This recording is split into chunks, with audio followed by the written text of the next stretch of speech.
వరప్రసాద్ గారిని గెలిపించడానికి ప్రచారంలో భాగంగా ఈరోజు ఇక్కడికి రావడం జరిగింది. రాజోలు నియోజకవర్గంలో ఆల్మోస్ట్ అందరూ కూడా రాజు గ్లాస్ గుర్తు మీద ఓటేసి వరప్రసాద్ గారిని గెలిపించడానికి సిద్ధంగా ఉన్నారు. అందులో ఏ డౌట్ లేదు. ఎందుకంటే చదువుకున్న వ్యక్తి, రిటైర్ అయిన వ్యక్తి, ఆయన నుంచి తెలియని వాళ్ళు ఉండరు.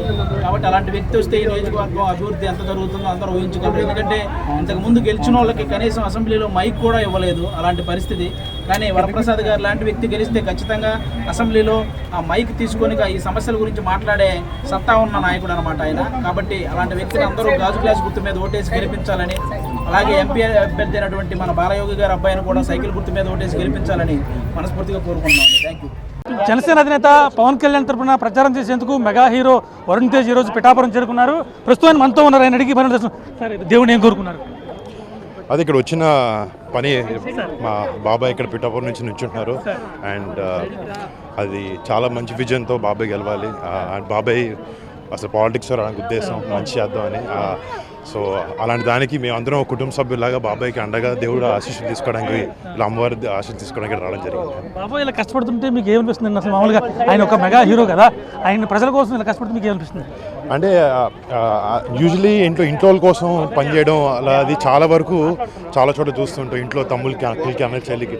బట్ బయటకు వచ్చి ఇలా ప్రతి భారతదేశంలో అదే ఏది కాన్స్టిట్యున్సీ ఉండే జనాలు కానీ మన ఆంధ్ర పిఠాపురంలో ఉండే ప్రజలు ప్రతి ఒక్కరు వాళ్ళ సొంత ఫ్యామిలీ అని అనుకుంటేనే ఇలా బయటకు వచ్చి ఎంతో డబ్బులున్న అవన్నీ వదిలేసుకుని వచ్చి ఇలా చేస్తున్నారు. అండ్ మేము చాలా గర్వపడుతుంటాం బాబాయ్ ఇలా వచ్చి ఇలా జనాలకి మంచి చేయాలని ఉద్దేశంతో ముందుకు రావడం చాలా ఆనందం. ర్యాలీ చూస్తే మనం మీకు ఏమనిపించింది? నామినేషన్ కోసం బయలుదేరిన ర్యాలీ చూస్తే మొత్తం 6 months క్లోజ్ అయిపోయిన పరిస్థితి ఏమనిపించింది? దద్దరు వెళ్ళిపోయింది. ఇది ప్రచారానికి నిన్న వచ్చామండి. డోర్ టు డోర్ ప్రచారం చేయడం జరిగింది నిన్న కొడవలి గ్రామంలోని. మంచి రెస్పాన్స్ వచ్చింది ఉన్న జనాలందరూ కూడా. ఇదే విధంగా ఈ రాష్ట్రం మొత్తం కూడా, ఆంధ్ర రాష్ట్రం మొత్తం కూడా ఈ కూటమికి సపోర్ట్ చేసి మంచి విజయంతో గెలిపించాలని మనస్ఫూర్తిగా కోరుకుంటున్నాము. అండ్ ఎస్పెషల్లీ ఇక్కడ పిఠాపురం అండ్ పవన్ కళ్యాణ్ గారి నియోజకవర్గము, తర్వాత మన ఉదయ్ గారిది వాళ్ళిద్దరికీ ప్రచారం చేయడానికి ఇద్దరం తిరుగుతున్నమాట లాస్ట్ 2 days నుంచి. ఇక్కడ మళ్ళీ రావడం కూడా జరిగింది. Thank you so much. అందరం మేము ఇక్కడ ఫస్ట్ అసలు స్టార్స్లా రాలేదండి, మేము పవన్ కళ్యాణ్ గారి అభిమానులుగా వచ్చామన్నమాట. ఇంకా మేము జబర్దస్త్ లేకపోతే ఈ సినిమాల్లో చేయక ముందు నుంచి ఫస్ట్ నుంచి మేము చిరంజీవి గారికి, పవన్ కళ్యాణ్ గారికి అభిమానులు. సో మేమేమి ఇక్కడ యాక్టర్స్లా రాలేదు, ఆయన అభిమానిగా వచ్చి ఆయన కోసం ప్రచారం చేస్తున్నాం అంతే. నిన్న కొడవలు చేసామండి, ఈరోజు రూట్ మ్యాప్ ఇచ్చారు. సో వైష్ణవ్ గారితో మేమిద్దరం కలిసి వెళ్ళబోతున్నాం. కొన్ని గ్రామాలని, దాదాపుగా ఒక 17 గ్రామాలు ఉన్నాయండి. ఆ గ్రామాలు మొత్తం కవర్ చేయబోతున్నామండి. ఉప్పాడ పరిసర ప్రాంతాల్లో ఉన్న గ్రామాలన్నీ కూడా. సో మీరు అడిగినట్టు ఆల్రెడీ విజయం ఖాయమైనట్టేనండి. పిఠాపురం గ్రామ ప్రజలందరూ, పిఠాపురం చుట్టుపక్కల ఉన్న గ్రామాలందరూ చెప్తున్నారు. పిఠాపురం పట్టణం కూడా పట్టణం యొక్క ప్రజలు కూడా ఇదే చెప్తున్నారు. సో ఇప్పుడు మెజారిటీ నుంచి లెక్క పెడుతున్నారండి. ఇప్పుడు మెజారిటీ ఎంత వస్తుందనే స్టేట్ మొత్తం డిస్కస్ చేస్తున్నారు. సో ఆల్మోస్ట్ 1 lakh+ వస్తుందని చెప్పి చాలామంది చెప్తున్నారు. సో మేము కూడా ఆశిస్తున్నాం బంపర్ మెజారిటీతో పవన్ కళ్యాణ్ గారు గెలవాలండి. జనసేన అలాగే టీడీపీ, బీజేపీ కూటమి ప్రచారంలో భాగంగా పిఠాపురం రావడం జరిగింది. సో పిఠాపురంలో ఆధ్యాత్మిక స్థానమైనటువంటి దత్తాత్రేయ దేవాలయానికి ఆయన దర్శనం గాను మేమిద్దరం ఇక్కడ రావడం జరిగింది. దర్శనం చేసుకుందాం, ఇద్దరం బాగుండాలి, అలాగే జనసేన బాగుండాలి, జనసేన గెలవాలని, కూటమి గెలవాలని కోరుకున్నాం. చాలా సంతోషంగా ఉంది. పవన్ కళ్యాణ్ గారు ఏ పదవి అధికారం లేకముందేనండి చాలా వర్గాల ప్రజలకి కష్ట నష్టాల్లో ఉన్నప్పుడు చాలా చేయూతనిచ్చారు. ఆర్థికంగా సాయం చేశారండి. ఏమీ లేనప్పుడే ఇంత సాయం చేసినప్పుడు, ఇంత తోడునీడగా ఉండినప్పుడు రేపొద్దున ఒక పదవి ఇచ్చి చూస్తే ఎంత బాగా చేస్తారా అని చెప్పి మేము ఆశించి ఆయనకి ఉడతాభక్తి సాయంతో ఆయన వెంట మేము నడుస్తున్నాం. చిన్న పోలీసులకి సలాం.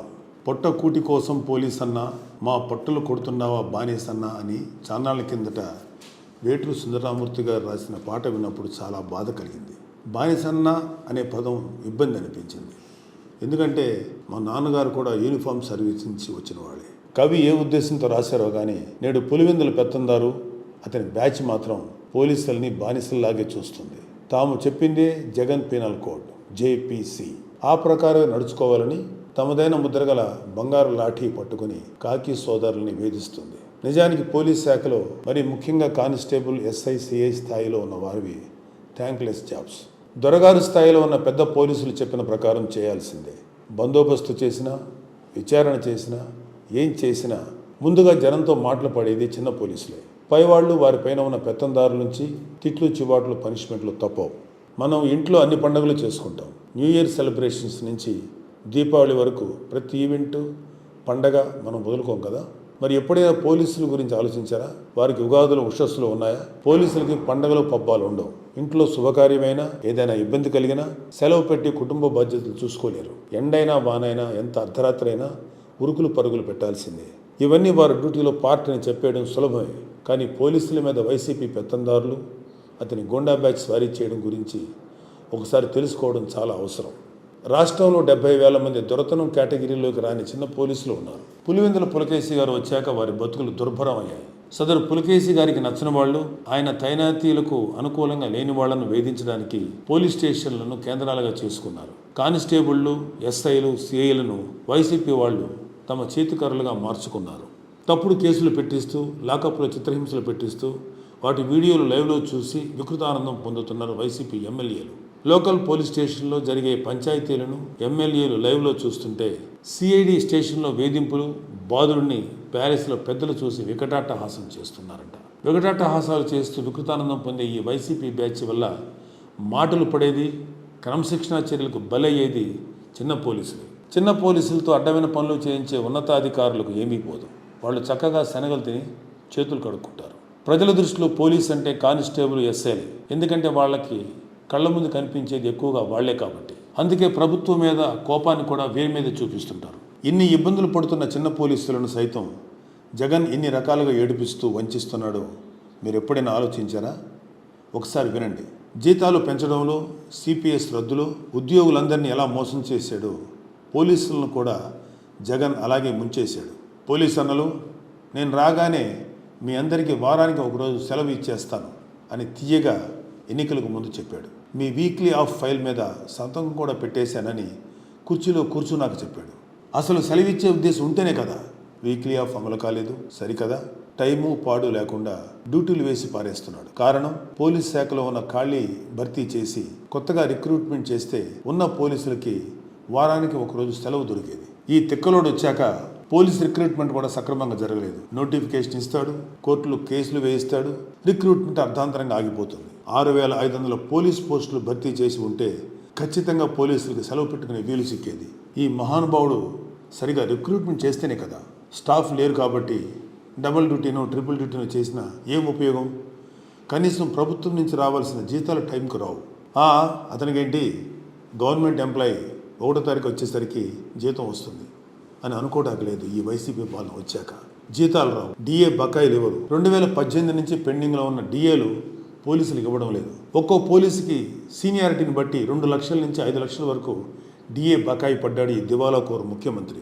పోలీసులకి రౌండ్ ద క్లాక్ డ్యూటీ కాబట్టి వాళ్ళకు ఉన్న సెలవులను ప్రభుత్వానికి సరెండర్ చేస్తారు, వాటికి డబ్బులు ఇస్తారు. పోలీసులకు సెలవులు లేవు, వాటిని ప్రభుత్వానికి సరెండర్ చేసిన డబ్బులు ఇవ్వడం లేదు. పోలీసులదేమీ ఆఫీసులో కూర్చుని చేసే ఉద్యోగం కాదు కదా. స్టేషన్ పరిధిలోనూ ఒక్కోసారి ఎక్కడికో బందోబస్తుకో, కోర్టు పై మీద తిరుగుతూ ఉంటారు. వారికి ట్రావెలింగ్ అలవెన్స్ నెలకి 2,000 రూపాయలు ఇస్తారు. ఈ ప్రభుత్వం ఆ అలవెన్స్ను కూడా నిలిపేసింది. రాష్ట్రంలో ఆర్మ్డ్ రిజర్వ్ పోలీసులకి, ఏపీఎస్పీ బెటాలియన్ పోలీసులకు, యాంటీ నక్సల్ స్క్వాడ్కు అలవెన్స్లు ఇచ్చేవారు. మావోల ప్రభావం ఉన్న ఏజెన్సీలో వారు విధుల్లో ఉంటారు కాబట్టి బేసిక్ పేలో 15% ఇచ్చేవారు. గత ఏడాది జీవో ఇచ్చినా బేసిక్ పే ఇవ్వలేదు. ముఖ్యమంత్రి కానీ, మంత్రులు కానీ, ఎమ్మెల్యేలు కానీ ఏజెన్సీకి వెళ్తే కూంబింగ్లు, చెక్కింగ్లు చేస్తున్నారు. అంటే మావోల ప్రభావం ఉందనే కదా. మరి ఏ ఉద్దేశంతో అలవెన్స్ తొలగించారు? ఇంతకన్నా దారుణమైన విషయం మరొకటి ఉంది. డిఏలు, టీఏలు, సరెండర్ లీవులు ఎగ్గొట్టేస్తున్నాడు అని పోలీసులు బాధపడే లోపే వాళ్ళు దాచుకున్న జీపీఎఫ్ డబ్బులు కూడా దోచేశారు. ఎవరైనా సరే తమ సొమ్ములు పోతే పోలీసుల దగ్గరికి వెళ్తారు. పోలీసుల ఖాతాలో ఉన్న డబ్బులే దోచేస్తే వాళ్ళు ఎవరి దగ్గరికి వెళ్ళాలి? దోచిన వాడు ఎవరో తెలుసు కదా. మన శివశివాని స్కూల్లో 10th పేపర్లు కొట్టేసిన వాడే. అలవాట్లు ఎక్కడికి పోతాయి? పోలీసుల జీపీఎఫ్ ఖాతాల్లోంచి మళ్లించేసిన మొత్తాలు 1 కోటో 2 కోట్లో కాదు, అక్షరాల 1,100 కోట్లు.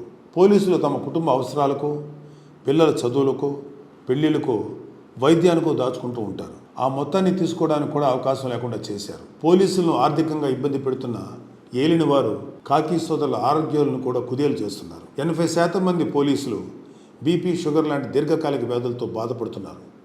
వ్యారికోస్ సమస్యలు, హృద్రోగ సంబంధిత బాధలు కూడా ఉంటున్నాయి. సిబ్బందికి తగిన వైద్య సదుపాయాలు, ఆరోగ్య శిబిరాల నిర్వహణ అనేది కూడా లేదు. ఎంప్లాయీస్ హెల్త్ కార్డులు కూడా చాలా ఆసుపత్రుల్లో చెల్లడం లేదు. అత్యవసరమైన వైద్యం చేయించుకొని బిల్లులు పెడితే కూడా డబ్బులు రావు. పోలీసుల బాధలు ఎలా ఉంటాయంటే తమను పాలకులే దోచేసి వేధించేస్తున్నా పన్నెత్తు మాట అనలేరు. ఇదేమిటని ప్రశ్నించలేరు. ఇది అన్యాయం అని చెప్పుకోలేరు. ఇతర ఉద్యోగులు పైవారు నిలదీస్తారు. తమ సంఘాల ద్వారా ఒత్తిడి పెంచుతారు. అవసరమైతే ప్రజాస్వామ్య ధోరణిలో నిరసనలు చెప్పి సమ్మెకు సిద్ధం అవుతారు. పోలీసులకు ఆ హక్కు కూడా లేదే. ఉన్న పోలీసు అధికారులు, ఉద్యోగుల సంఘాలు సైతం వైసీపీ పాలకులకు జీ హుజూర్ అంటుంటే చిన్న పోలీసులు తమ బాధలు ఎవరికి చెప్పుకోవాలి? పోలీస్ సోదరులు, మీరు మీ కుటుంబ సభ్యులు ఒక ఆలోచన చేయండి. జగన్ మీ శ్రమను దోచేస్తున్నాడు, ఆర్థికంగా నష్టపరిచాడు, మీ ఆరోగ్యాలు గుల్లైపోతున్నా చలించడు. పైగా మీతో తన రాజకీయ అవసరాలకు తగ్గట్టు పని చేయిస్తున్నాడు. రేపటి రోజున ఏవైనా కేసులు వస్తే పోలీసులు ఇబ్బంది పడేలా తాడేపల్లి తానేషా, అతని వంది మాగదులు అధికారంలోకి వచ్చిన తొలి రోజు నుంచి పనిచేస్తున్నారు. గ్రహించండి. పులివెందుల నియోజకవర్గంలోని సింహాద్రిపురం పోలీస్ స్టేషన్లో ప్రకాష్ బాబు అనే ఎస్ఐని కొట్టిన వాడికి ఏం తెలుస్తాయి పోలీసుల కష్టాలు? పోలీసు కుటుంబం నుంచి వచ్చిన పవన్ కళ్యాణ్కి తెలుసు ఆ కష్టాలు. ఏ రోజైనా పోలీసులు ఇబ్బంది పెట్టేలా ఒక్క మాటని అన్నాడా? చివరికి విశాఖపట్నంలో పోలీసుల ద్వారా ప్రభుత్వం ఇబ్బంది పెట్టి హోటల్ నుంచి కదలనీయకుండా చేసినప్పుడు కూడా అధికారులతో సామరస్యంగా, మర్యాదపూర్వకంగానే మాట్లాడారు. పవన్ కళ్యాణ్ గారికి తెలుసు పోలీసులను వైసీపీ పవర్గా వాడుతుంది అని. రాబోయే కూటమి ప్రభుత్వంలో కాకి సోదరుల కష్టాలు తీర్చే బాధ్యతను తీసుకుంటాం. వారి శ్రమను దోచే పనులు చేయబోం. పోలీసులకు రావాల్సిన అలవెన్స్లు, సెలవులు వచ్చేలా చేస్తాం. వారి కుటుంబాల్లో సంతోషాలు వెల్లివిరియాలని, ఉగాదులు, ఉషస్సులు రావాలని మనస్ఫూర్తిగా కోరుకుంటూ మీ నాగబాబు, సన్ ఆఫ్ కొండల వెంకట్రావు. కానిస్టేబుల్గా జీవితాన్ని ప్రారంభించి అధికారిగా రిటైర్ అయిన మా నాన్నగారిని ఈ సందర్భంలో మరోసారి తలుచుకునే అవకాశం వచ్చింది. జై జనసేన, జై హింద్. పోలీసులకి సలాం.